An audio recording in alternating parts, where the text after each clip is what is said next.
എന്തുകൊണ്ട് മനുഷ്യൻ ഇപ്പോൾ പരിണമിക്കുന്നില്ല? എവല്യൂഷനെക്കുറിച്ച് പറയുമ്പോൾ പലരും ചോദിക്കുന്ന ഒരു ചോദ്യമാണിത്. പക്ഷേ ഈ ചോദ്യം പൂർണ്ണമായും തെറ്റാണ്. മറ്റെല്ലാ ജീവിവർഗങ്ങളെയും പോലെ മനുഷ്യനും എല്ലായ്പ്പോഴും പരിണമിക്കുന്നുണ്ട്. ഇന്ന് നമുക്ക് അസുഖങ്ങൾ വന്നാൽ ചികിത്സിക്കാൻ മോഡേൺ മെഡിസിൻ ഉണ്ട്.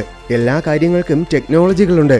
കാഴ്ച ശരിയാക്കാൻ കണ്ണടയുണ്ട്. താപനില നിയന്ത്രിക്കാൻ എയർ കണ്ടീഷനിംഗ് ഉണ്ട്. രോഗപ്രതിരോധ ശേഷിക്ക് വാക്സിൻസ് ഉണ്ട്. അങ്ങനെ ആധുനിക ലോകത്തിൽ എല്ലാ പ്രശ്നങ്ങൾക്കും മനുഷ്യൻ തന്നെ പ്രതിവിധി കണ്ടെത്തുന്നുണ്ട്. അതുകൊണ്ട് തന്നെ എവല്യൂഷൻ സംഭവിക്കേണ്ട കാര്യമില്ല എന്നതാണ് പൊതുവെയുള്ള തെറ്റിദ്ധാരണ. പെട്ടെന്ന് കേൾക്കുമ്പോൾ ഇത് ലോജിക്കലായിട്ട് തോന്നുമെങ്കിലും യഥാർത്ഥത്തിൽ ഇത് തെറ്റാണ്. ലോകം എത്ര തന്നെ ആധുനികമായി മാറിയാലും മനുഷ്യ ശരീരത്തിൽ എപ്പോഴും പല തരത്തിലുമുള്ള എവല്യൂഷനും സംഭവിക്കുന്നുണ്ട്. അത് പക്ഷേ എക്സ്മെൻ സിനിമയിൽ കാണുന്നത് പോലത്തെ മാരകമായ മ്യൂട്ടേഷൻസ് ഒന്നും അല്ലെങ്കിലും ശാസ്ത്രത്തിന്റെ കണ്ണുകളിൽ വളരെ അത്ഭുതാവഹമായ മാറ്റങ്ങൾ തന്നെയാണ്. അത്തരത്തിലുള്ള ചില പരിണാമ മാറ്റങ്ങൾ എന്തൊക്കെയാണെന്ന് നമുക്ക് നോക്കാം.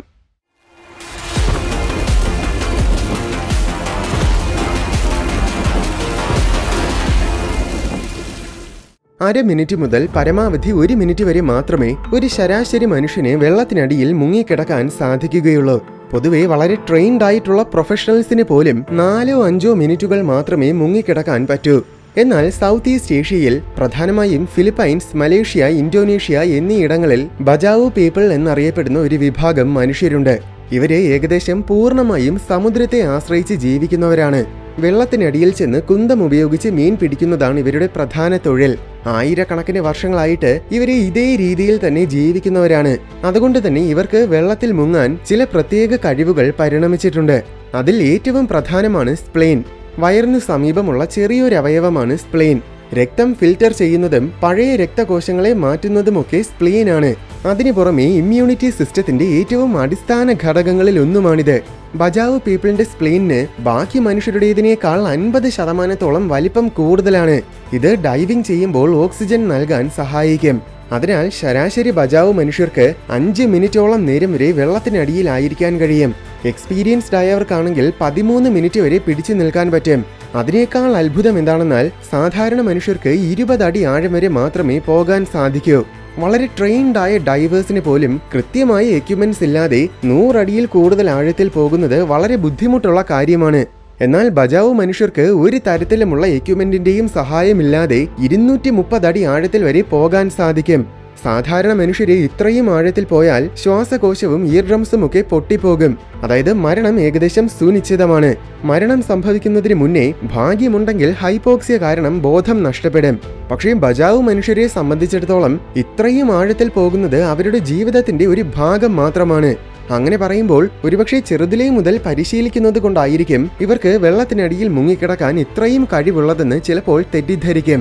എന്നാൽ യഥാർത്ഥത്തിൽ സമുദ്രം ജീവിതത്തിന്റെ ഭാഗമാക്കിയിട്ടില്ലാത്ത ബജാവോ മനുഷ്യർക്ക് പോലും സ്പ്ലെയിൻ 50% കൂടുതൽ വലുതാണ്. ഇത് വെറും പരിശീലനം കൊണ്ട് മാത്രം ആർജിച്ചെടുക്കാൻ പറ്റുന്നതല്ല എന്നും പരിണാമത്തിലൂടെ ലഭിക്കുന്ന ജനിതക മാറ്റങ്ങളാണെന്നും ഇതിലൂടെ നമുക്ക് വളരെ വ്യക്തമായി മനസ്സിലാക്കാൻ സാധിക്കും. ഇവരുടെ അത്ഭുതാവഹമായ ഡൈവിംഗ് കഴിവിന് കാരണമാകുന്ന 3 ജീൻസിനെ നിലവിൽ ശാസ്ത്രജ്ഞർ കണ്ടെത്തിയിട്ടുണ്ട്. ഒന്നാമത്തത് PDE10A. സാധാരണ മനുഷ്യരിൽ പഠനവും ഓർമ്മയും പിന്നെ മസിൽസിന്റെ കോൺട്രാക്ഷൻസും ഒക്കെ നിയന്ത്രിക്കുന്നത് ഇതാണ്. എന്നാൽ ബജാവോ മനുഷ്യരിൽ ഈ ജീൻ സ്പ്ലീനിന്റെ വലിപ്പം കൂട്ടാനും കൂടെ സഹായിക്കും. രണ്ടാമത്തത് BDKRB2. സാധാരണ മനുഷ്യരിൽ ഇതാണ് രക്തസമ്മർദ്ദവും രക്തധമനികളുടെ വികാസവും ഒക്കെ നിയന്ത്രിക്കുന്നത്. എന്നാൽ ബജാവോ മനുഷ്യരിൽ ഇത് ഡൈവിംഗ് റിഫ്ലക്സിനെ കാര്യമായി നിയന്ത്രിക്കും. അതായത് വെള്ളത്തിനടിയിൽ ഇറങ്ങിയാലുടൻ അത്രത്തോളം പ്രധാനമല്ലാത്ത മറ്റ് ശരീരഭാഗങ്ങളിലെ ഓക്സിജനേറ്റഡ് ബ്ലഡിനെ ഇത് ബ്രെയിൻ, ഹാർട്ട്, ലങ്സ് എന്നീ ഭാഗങ്ങളിലേക്ക് തിരിച്ചുവിടും. അപ്പോൾ കൂടുതൽ നേരം വെള്ളത്തിനടിയിലായിരിക്കാം. മൂന്നാമത്തത് FAM178B. സാധാരണ മനുഷ്യരിൽ ശരീരത്തിലെ പ്ലാസ്മയിലുള്ള കാർബൺ ഡയോക്സൈഡിന്റെയും ബൈകാർബണേറ്റിന്റെയും അളവ് നിയന്ത്രിക്കുന്നതാണ് ഈ ജീനിന്റെ പ്രധാന ജോലി. എന്നാൽ ബജാവോ മനുഷ്യരിൽ ഇത് ശ്വാസം മുട്ടുമ്പോൾ പാനിക്കായി ശ്വാസമെടുക്കാനുള്ള ടെൻഡൻസി കാര്യമായി കുറയ്ക്കും. അങ്ങനെ ഈ ജീൻസിന്റെ സഹായത്തോടെയാണ് ബജാവോ മനുഷ്യരെ ഇത്രയും നേരം വെള്ളത്തിനടിയിലായിരിക്കുന്നത്. സമുദ്രത്തിൽ നിന്നും അടുത്തു നമ്മൾ പോകുന്നത് ലോകത്തിന്റെ മേൽക്കൂര എന്നറിയപ്പെടുന്ന ടിബറ്റൻ പ്ലാറ്റ്യൂവിലേക്കാണ്. ലോകത്തിലെ ഏറ്റവും തീവ്രമായ സ്ഥലങ്ങളിലൊന്നാണ് ടിബറ്റൻ പ്ലാറ്റ്യൂ. സമുദ്രനിരപ്പിൽ നിന്നും ശരാശരി 15,000 അടി ഉയരത്തിലാണ് ഇത് സ്ഥിതി ചെയ്യുന്നത്. ഈ ഉയരം തന്നെയാണ് ഇതിനെ തീവ്രമാക്കുന്നത്. എന്തെന്നാൽ ഉയരം കൂടുന്നതിനനുസരിച്ച് വായുവിലുള്ള ഓക്സിജന്റെ അളവ് കുറയും. ഇത് സാധാരണ മനുഷ്യർക്ക് വളരെ വലിയൊരു പ്രശ്നമാണ്. മുകളിലേക്ക് പോകുന്നതിനനുസരിച്ച് ശ്വാസമെടുക്കുന്നത് കൂടുതൽ ബുദ്ധിമുട്ടായിക്കൊണ്ടിരിക്കും. ഹൃദയം കൂടുതൽ കഠിനമായി പ്രവർത്തിക്കും. മാരകമായി തീരാത്ത തലവേദനയുണ്ടാകും. ഉറക്കം അടിമുടി കുഴപ്പത്തിലാകും. ശരീരമാണെങ്കിൽ തീരെ ദുർബലമാകും. നിസ്സാരമായി എന്തെങ്കിലും കാര്യം ചെയ്യണമെങ്കിൽ പോലും നമ്മൾ ഒരുപാട് കഷ്ടപ്പെടേണ്ടി വരും. എന്നാൽ ടിബറ്റൻ പ്ലാറ്റ്യൂവിൽ കഴിഞ്ഞ ആയിരക്കണക്കിന് വർഷങ്ങളായി ജീവിക്കുന്ന നിരവധി വിഭാഗം മനുഷ്യരുണ്ട്. അനന്തരഫലമായി ഇവരുടെ ശരീരം ഉയർന്ന ആൾട്ടിറ്റ്യൂഡിൽ ജീവിക്കാൻ കഴിയുന്ന രീതിയിൽ പരിണമിച്ചിരിക്കുകയാണ്. അതിനാൽ ഇവർക്ക് യാതൊരു പ്രശ്നവുമില്ലാതെ വളരെ നോർമലായിട്ട് തന്നെ ഇവിടെ ജീവിക്കാനാകും. ഇതിന്റെ ഏറ്റവും പ്രധാന കാരണം ഇവരുടെ ശരീരത്തിലെ 2 ജീൻസിന്റെ മ്യൂട്ടേഷനാണ്. ഒന്നാമത്തത് EPAS1 ജീൻ. ഉയർന്ന ആൾട്ടിറ്റ്യൂഡിലെ കുറഞ്ഞ ഓക്സിജന്റെ അളവ് കാരണം സാധാരണ മനുഷ്യരുടെ ശരീരം പാനിക്കാകും. ലഭ്യമായ പരമാവധി ഓക്സിജനും വലിച്ചെടുക്കാൻ വൻതോതിൽ റെഡ് ബ്ലഡ് സെൽസ് ഉൽപ്പാദിപ്പിക്കും.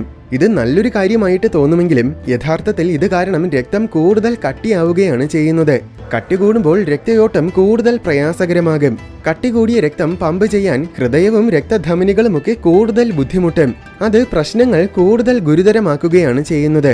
എന്നാൽ ടിബറ്റൻസിന്റെ EPAS1 ജീനിന് ഒരു പ്രത്യേകതയുണ്ട്. ഓക്സിജൻ കുറയുമ്പോൾ കൂടുതൽ റെഡ് ബ്ലഡ് സെൽസ് നിർമ്മിക്കാൻ പാടില്ല എന്ന നിർദ്ദേശം ഇത് ശരീരത്തിന് നൽകും. അത് കാരണം രക്തം കട്ടി കുറഞ്ഞ രീതിയിൽ തന്നെ നിലനിൽക്കുകയും ഒരു ബുദ്ധിമുട്ടുമില്ലാതെ വളരെ സ്മൂത്തായി ഒഴുകുകയും ചെയ്യും. ഇനി രണ്ടാമത്തെ ജീനാണ് EGLN1. ഇത് വേഗത്തിലുള്ള ബ്രീത്തിംഗ് റേറ്റ് നിയന്ത്രിക്കുകയും ഓക്സിജൻ കൂടുതൽ കാര്യക്ഷമമായി ഉപയോഗിക്കുന്നതിന് ശരീരത്തിന്റെ മെറ്റബോളിസത്തെ ക്രമീകരിക്കുകയും ചെയ്യും. അനന്തരഫലമായി ഇവർക്ക് വളരെ നോർമലായിട്ട് തന്നെ ഉയർന്ന ആൾട്ടിറ്റ്യൂഡിൽ ജീവിക്കാനാകും. സാധാരണ മനുഷ്യര് ഉയർന്ന പ്രദേശത്ത് ജീവിക്കാൻ ബുദ്ധിമുട്ടുന്നത് പോലെ ടിബറ്റൻസിന് താഴ്ന്ന പ്രദേശങ്ങളിൽ ജീവിക്കാൻ പ്രയാസമുണ്ടാകുമെന്നായിരിക്കും ഒരുപക്ഷെ പെട്ടെന്ന് നമ്മൾ ചിന്തിക്കുന്നത്. എന്നാൽ ടിബറ്റൻസിന് താഴ്ന്ന പ്രദേശങ്ങളിലും യാതൊരു ബുദ്ധിമുട്ടുമില്ലാതെ തന്നെ ജീവിക്കാൻ കഴിയും. ഒരു വിചിത്രമായ കാര്യമെന്നത് ടിബറ്റൻസിന്റെ ശരീരത്തിലെ മ്യൂട്ടേറ്റ് ചെയ്ത ഈ 2 ജീൻസും യഥാർത്ഥത്തിൽ പുരാതന കാലത്ത് ജീവിച്ചിരുന്ന ഡെനിസോവിയൻസ് എന്ന മറ്റൊരു മനുഷ്യവർഗത്തിൽ നിന്നും കിട്ടിയതാണ്. സൗത്ത് അമേരിക്കയിലെ ആൻഡീസ് മലനിരകളിലെ ചില ഭാഗങ്ങളിൽ ആർസനിക് എന്നൊരു തരം കെമിക്കൽ നിറഞ്ഞ ജലസ്രോതസ്സുകളുണ്ട്. പ്രകൃതിയിൽ തന്നെ ഉണ്ടാകുന്ന ഒരുതരം എലമെന്റാണ് ആർസനിക്. മണ്ണിലും ജലത്തിലും വായുവിലും വരെ ഇതുണ്ട്. പരിസ്ഥിതിയിൽ ആർസനിക് വളരെ വ്യാപകമായിട്ടുള്ളതിനാൽ ദൈനംദിന ജീവിതത്തിലെ ഒട്ടുമിക്ക വസ്തുക്കളിലും ആഹാര പദാർത്ഥങ്ങളിലും വരെ ആർസനിക് ഉണ്ട്. ആർസനിക് യഥാർത്ഥത്തിൽ വളരെ ഡേഞ്ചറസ് ആയ വിഷമാണ്. സാധാരണ മനുഷ്യരിൽ ക്രമാതീതമായി ആർസനിക് പ്രവേശിച്ചാൽ സ്കിന്നും ആന്തരികാവയവങ്ങളും ബുദ്ധി വളർച്ചയും രോഗപ്രതിരോധ ശേഷിയും എന്നിങ്ങനെ എല്ലാത്തിനെയും ഇത് മാരകമായി ബാധിക്കും. ഒരാളുടെ ശരീരത്തിൽ വെറും 70 മില്ലിഗ്രാം ആർസനിക് കുത്തിവെച്ചാൽ അയാൾ ഏതാനും ചില ദിവസങ്ങൾക്കുള്ളിൽ തന്നെ മരിച്ചുപോകും. അത്രയേറെ തീവ്രമായ വിഷമാണിത്. പക്ഷേ പ്രകൃതിയിൽ ഏകദേശം എല്ലായിടത്തും ആർസനിക്കിന്റെ അളവ് തീരെ കുറവായിരിക്കും. സാധാരണഗതിയിൽ മനുഷ്യരെ ഒരു രീതിയിലും അതിനെ ബാധിക്കാൻ കഴിയില്ല. എന്നാൽ ആൻഡീസ് മലനിരകളിലെ ചില ജലസ്രോതസ്സുകളിൽ മനുഷ്യരുടെ സേഫ്റ്റി ലിമിറ്റിന്റെ 20 മുതൽ 80 മടങ്ങ് വരെ ആർസനിക് ഉണ്ട്. സാധാരണ മനുഷ്യര് ഈ ജലം കുടിച്ചുകൊണ്ടിരുന്നാൽ ആദ്യത്തെ ആഴ്ചകളിൽ തീവ്രമായ ഉദര രോഗങ്ങൾ ഉണ്ടാകും. ശേഷം പതിയെ പതിയെ ന്യൂറോളജിക്കൽ ഡാമേജസ് ഉണ്ടാകും. അങ്ങനെ മിക്കവാറും 1 വർഷത്തിനുള്ളിൽ തന്നെ മരിച്ചു പോകും. അഥവാ പിന്നെയും അതിജീവിച്ചാൽ ഏതാനും ചില വർഷങ്ങൾക്കുള്ളിൽ ആന്തരിക അവയവങ്ങളൊക്കെ തകരാൻ തുടങ്ങും. ഒപ്പം കാലിലെ രക്തധമനികളൊക്കെ നശിക്കും. അങ്ങനെ രക്തയോട്ടം നിലച്ച കാലുകൾ മുറിച്ചു മാറ്റേണ്ടി വരും. കൈപ്പത്തികളിലെ സ്കിൻ കല്ല് പോലെ കട്ടിയുള്ളതായി മാറുകയും അത് പിളർന്ന് ബ്ലീഡിംഗ് സംഭവിച്ചു കൊണ്ടിരിക്കുകയും ചെയ്യും. എന്നിട്ടും മരിക്കാതെ അതിജീവിക്കുകയാണെങ്കിൽ ഏതാണ്ട് 5 വർഷങ്ങളാകുമ്പോഴേക്കും ശരീരം മുഴുവൻ ക്യാൻസർ പടർന്നു പിടിക്കാൻ തുടങ്ങും. അതോടെ മരണം സുനിശ്ചിതമാണ്. ശരിക്കും ഭയാനകമായ ഒരവസ്ഥ തന്നെയാണ് ആർസനിക് പോയിസണിംഗ്. അതുകൊണ്ട് തന്നെ ഇതിനെ യഥാർത്ഥത്തിൽ കിങ് ഓഫ് പോയിസൺ എന്നാണ് പറയുന്നത് പോലും. എന്നാൽ ഈ ജലം നിരന്തരമായി ഉപയോഗിക്കുന്ന ഒരുപാട് പേര് ആൻഡീസിലുണ്ട്. അവർക്കൊന്നും ഒരു കുഴപ്പവുമില്ല. ആർസനിക് അവരുടെ ആരോഗ്യത്തെ ഒരു രീതിയിലും ബാധിക്കുന്നില്ല. ഇത് കണ്ട് സംശയം തോന്നിയ ചില ശാസ്ത്രജ്ഞർ ഇവിടെയുള്ള മനുഷ്യരുടെ DNA-യിൽ ചില പഠനങ്ങൾ നടത്തി. അപ്പോഴാണ് കാര്യം പിടികിട്ടിയത്. സംഭവം ഇവരുടെ ശരീരത്തിൽ AS3MT എന്നൊരു ജീനുണ്ട്. ആർസനിക്കിന്റെ വിഷം നിർവീര്യമാക്കാനും അതിനെ ശരീരത്തിൽ നിന്നും നീക്കം ചെയ്യാനും സഹായിക്കുന്ന ഏറ്റവും പ്രധാനപ്പെട്ട ജീനാണിത്. എല്ലാ മനുഷ്യർക്കും ഈ ജീൻ ഉണ്ടെങ്കിലും ആൻഡീസിലുള്ളവരുടെ ജീൻ കൂടുതൽ പവർഫുൾ ആയ രീതിയിൽ മ്യൂട്ടേറ്റ് ചെയ്തിട്ടുണ്ട്. അതിനാൽ ഇവരുടെ ശരീരത്തിന് ആർസനിക് വിഷത്തിനെ വളരെ എഫിഷ്യന്റ് ആയിട്ട് കൈകാര്യം ചെയ്യാനാകും. കെനിയയിലെ വറ്റിവരേണ്ട ഒരു മരുഭൂമി പ്രദേശമാണ് ടുർക്കാന. ഇവിടെ ചിലപ്പോൾ 50 ഡിഗ്രി സെൽഷ്യസിന് മുകളിൽ വരെ താപനില ഉയരാറുണ്ട്. അത്രയും കഠിനമായ ഒരു സ്ഥലം. അതുകൊണ്ട് തന്നെ ഇവിടെ ജലസ്രോതസ്സുകളും തീരെ കുറവാണ്. ഒട്ടുമിക്ക ടുർക്കാന മനുഷ്യരും ചില ദിവസങ്ങളിൽ ഒരു തുള്ളി ജലം പോലും കുടിക്കാറില്ല. ഇവര് കുടിക്കുന്ന ശരാശരി ജലത്തിന്റെ അളവ് നോക്കിയാൽ 90% കൂടുതൽ ടുർക്കാന മനുഷ്യരും ക്രോണിക്കലി ഡീഹൈഡ്രേറ്റഡ് ആണെന്ന് പറയേണ്ടി വരും.